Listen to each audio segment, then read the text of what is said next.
Yan, hello guys, update tayo sa ating cabbage. Yan, at 18 days after transplant.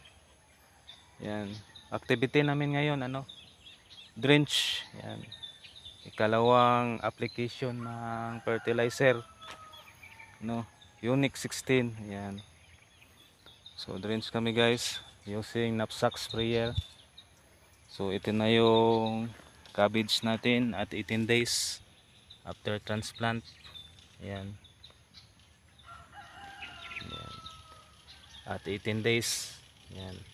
Na-transplant natin to noong July 5. Yan, nagsimula tayo mag-transplant July 5. Ngayon ay July 23. Yan. At 18 days. Yan. May ano na dito? May natamaan na ng diamond backmoth. Yan.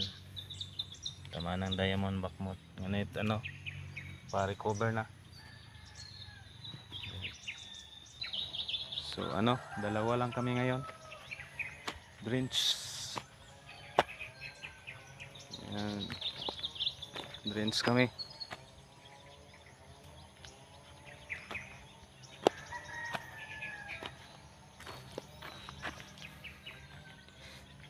So hindi talaga perfect. So common insect nito diamond backmoth or DBM. Yan yung yung larvae ng diamond backmoth.